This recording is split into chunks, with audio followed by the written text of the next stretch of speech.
বাবাজি ভাই, দয়ার নবী মুস্তাফা সাল্লাল্লাহু তাআলা আলাইহি ওয়াসাল্লাম যেন দুধমাতায় মা হালিমার বাড়িতে আছেন বাবা। এমন মুহূর্তের সময়ে মা হালিমার ছেলে এবং মেয়ে গিয়েছিল বাবা জঙ্গলের দিকে, হরিণ কি বলে যে জঙ্গলের দিকে গিয়েছিল বাবা ছাগল ভেড়া চড়াতে। মা হালিমা রাদিয়াল্লাহু তাআলা আনহা ছেলে এবং মেয়ে দুইজন গিয়েছিল বাবা, দলবল নিয়ে গিয়েছিল জঙ্গলের মধ্যে।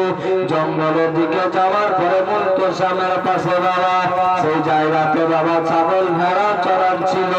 এই মতো হতে হতে সময় অতিবাহিত হতে থাকে, 1 ঘন্টা 2 ঘন্টার মতো সময় পার হতে থাকে বাবা। এই মতো সময় পার অতিবাহিত হয়ে যায়। হযরতে মা হালিমার ছেলে যেন দেখতে পেলেন হঠাৎ করে যেন একটা বাঘ চলে আসলো সামনে। বাঘটা এসে এবার যেন কি করছে বাবা, বাঘটা আসার পরে যেন আসমানের দিকে মুখ উত্তোলন করে মুখটাকে উঠিয়ে আল্লাহ পাক রব্বুল আলামিনের দরবারে যেন বাঘ বলে, আল্লাহ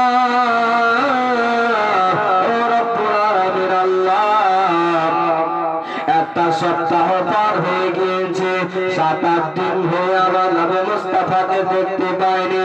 দয়ার নবী মুস্তাফাকে না দেখলে মন ভালো করে না, দয়ার নবীকে না দেখলে জি ভরে না, আত্মা শান্তি হয় না।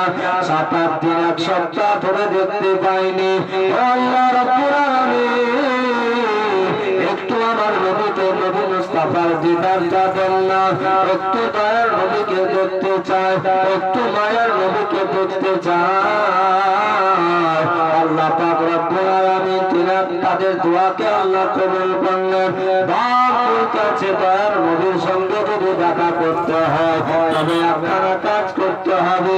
এই যে কি বলে যে হালিমার ছেলে এবং মেয়েরা সবাই এসেছে ছাগল ভেড়া চড়াতে, তাদের মধ্যে সবচাইতে যে ভালো কি বলে যে ছাগল, ওই ছাগলটিকে যদি ধরে নিয়ে আর জঙ্গলের মধ্যে চলে যায়, কেউ আসবে না ছোটাতে, কেউ আসবে না আমাদের কাছে ভয়েতে। আর যদি ওই ছাগলটাকে ধরে নিয়ে যদি আসে তো আসে, দয়ার নবী আসবে, এটাই আমার আপনার বিশ্বাস। বাক্যের মধ্যে যে সরকার বাবা, ওই সরকারের মধ্যে সরকার বলতে আছে হালিমার সবচাইতে যে ভালো ছাগল আছে, ওই ছাগলটাকে ধরো, ধরার পরে জঙ্গলের দিকে চলে যাও, যাওয়ার পরে সেখানে আমরা রেখে দেব। যদিও আসে ওই ছাগলটিকে আনতে, তবে আসবে দয়ার নবী মুস্তাফা, আর কেউ আসবে না। ওই বলার পরে বাবা ওই বাগেরা যাবো দয়ার নবী মুস্তাফার দুধ মা হালিমা তার সবচাইতে যেটা বাবা বড় তাজা, সবচাইতে শক্তিমান বড় তাজা কি বলে ছাগল, সে ছাগলটির দড়িকে জাবানে মুখটাতে বাবা ধরে নিল বাবা। ধরার পরে যেন টানতে টানতে জঙ্গলের দিকে চলে যায়। হালিমার ছেলে মেয়ে দেখার পরে যেন চিৎকার করে বলে, মা মা ও হালিমা, ওটাই মা হালিমা, কোথায় আছো বলো না মা, বলো না। আমাদের সবচাইতে যে প্রিয় ছাগল, আমাদের সবচাইতে যেটা ভালো তর তাজা ছাগল, সেই ছাগলটাকে বাগেরা ধরে নিয়ে জঙ্গলের দিকে চলে গেছে মা। তবে কি করা যায় বলেন না। এই মতো দৃশ্য দেখার পরে দৌড়াতে আরম্ভ করে বাবা। দৌড়াতে দৌড়াতে বাড়ির দিকে রওনা হয়। হালিমার ছেলে আব্দুল্লাহ চিৎকার করে মা মা বলে ডাকে। ওইদিকে মা হালিমা সন্তানের আওয়াজ পেয়েছে, কানে যেমন আওয়াজটা লেগেছে। মা হালিমা বলে, বাবার কি, আমার ছেলে কেন চিৎকার করে, কিসের জন্য চিৎকার করে। যাই না বাড়ির দিকে গিয়ে দেখে মা হালিমা রাদিয়াল্লাহু তাআলা ঘর থেকে বাইরে বের হলেন। একটা দুপা করে সামনের দিকে চলে যায়। যেতে যেতে যেন দেখতে পায় তার সন্তান আব্দুল্লাহ যেন দৌড়াতে দৌড়াতে আসে। বলে ব্যাপার কি বেটা চিৎকার কেন করো? বলো না বেটি কেন চিল্লাও? কেন এত জোরে জোরে আওয়াজ দাও? বলে মা কি বলবো মা, আমাদের সবচাইতে যে ভালো কি বলে ছাগল ছিল, সবচাইতে তারও তাজা যে আমাদের ছাগল ছিল বড় উঁচু, সেই ছাগলটাকে জঙ্গলের দিকে বাঘেরা নিয়ে চলে গেছে মা। হয়তো আর জিন্দা নাই, হয়তো আমাদের ছাগলটিকে খেয়ে নিয়েছে মা, হয়তো আর তাকে জিন্দা পাবো না। মা হালিমা বলে বেটা টেনশন চিন্তা করিও না বেটি, হয়তো বাঘেদের ভাগ্যে ছিল নিয়ে চলে গিয়েছে, খেয়ে নিয়েছে, খেতে দাও, কোনো ব্যাপার নয়। কারণ হলো যদি সেই দিকে যায় তবে সেখানে বাঘেরা ছাগলকে খাবে খাবে বেটি, আমরাও বাঁচবো না, আমাদেরকে খেয়ে নেবে। তবে যাওয়া থেকে না যাওয়াই ভালো। যাবো না বেটি, যাবো না, যাবো না। ছেলে মেয়েকে বাবা সান্ত্বনা দিচ্ছেন আমার দয়ার নবী মুস্তাফা, আমার মায়ার নবী মুস্তাফা। ঘরের মধ্যে বাবা হুজরা মোবারকের মধ্যে আরাম করছিলেন বাবা, শুয়েছিল যেন কান মোবারকাতে আওয়াজ এসে গেছে। আমার মা যেন টেনশনে পড়ে গেছে, আমার মা ভাবনায় চিন্তায় পড়েছে। ব্যাপারকে ঘর থেকে আওয়াজ দেয়, ও মা হালিমা সাদিয়া রাদিয়াল্লাহু আনহা, ব্যাপার কি মা এত টেনশন চিন্তা কেন, কিসের জন্য মা? বলো না, বলো না, ব্যাপার কি বলো না।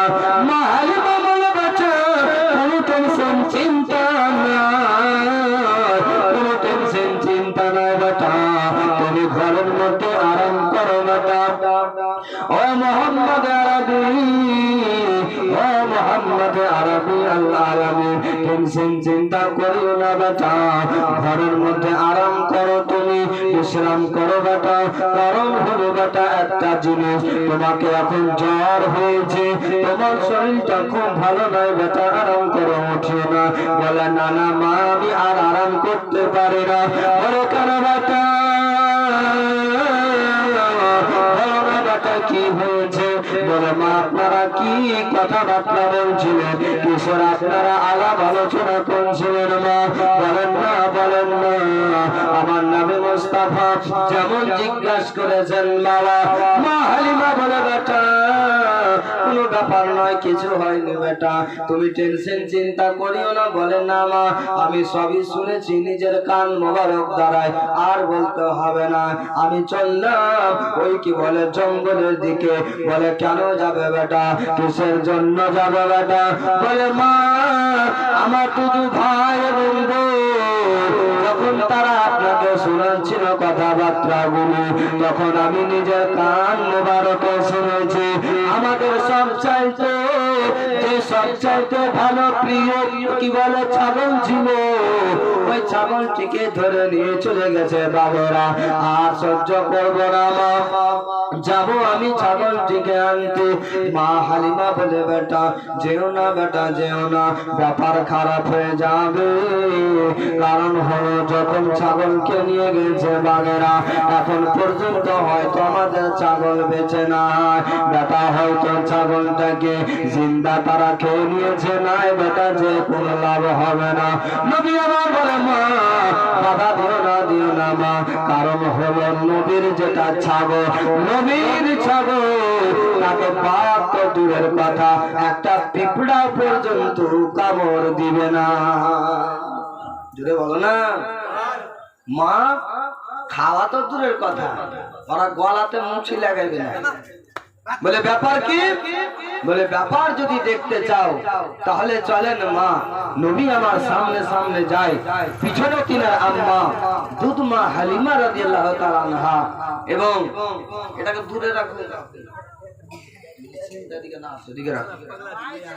বন্ধুগণ, বাবাজি ভাই বলছিলাম, নবী আমার বলছেন, মা আমি সামনে সামনে আগে আগে যাই, আপনি পিছনে পিছনে চলুন, দেখতে যদি চান দৃশ্য।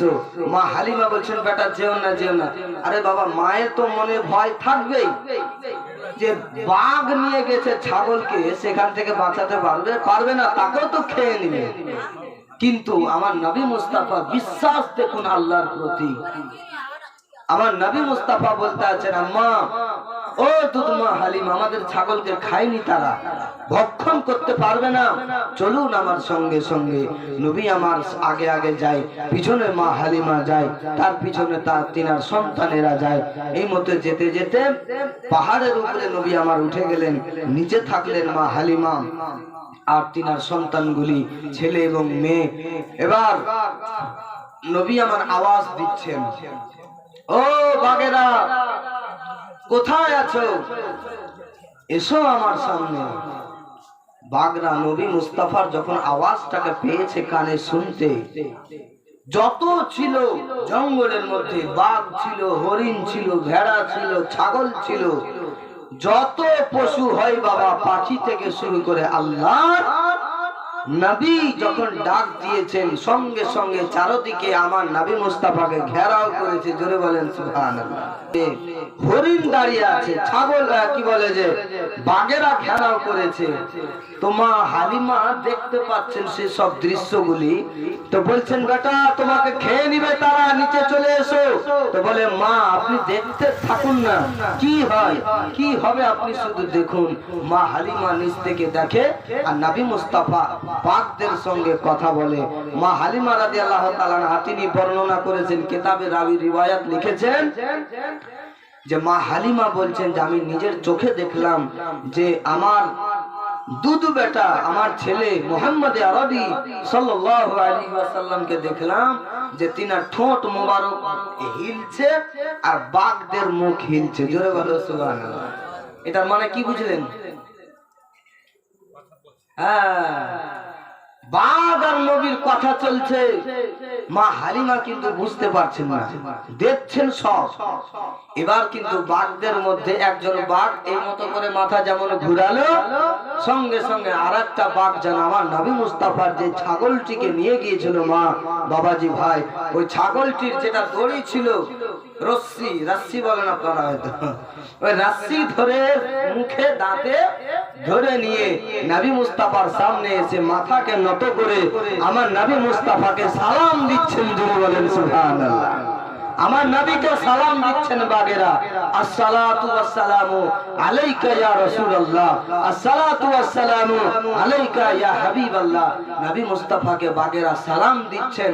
মা হালিমা বর্ণনা করছেন যে আমি যখন পাহাড়ের দিকে তাকাই, যেন পাহাড়ের দিক থেকে যেন আওয়াজ আসে যে আমার মুহাম্মদ আরবিকে যেন কে আওয়াজ দিয়ে সালাম দেয়। জোরে বলো সুবহানাল্লাহ। তো বন্ধুগণ, বাবাজি ভাই, নবী মুস্তাফা শুধু মানুষের সঙ্গে কথা বলেননি, নবী মুস্তাফা শুধু বাঘের সঙ্গে কথা বলেননি, আমার নবী মুস্তাফা শুধু হরিণের সঙ্গে কথা বলেননি, আমার নবী মুস্তাফা সাপের সঙ্গে কথা বলেছে। বলে বলো না সুবহানাল্লাহ।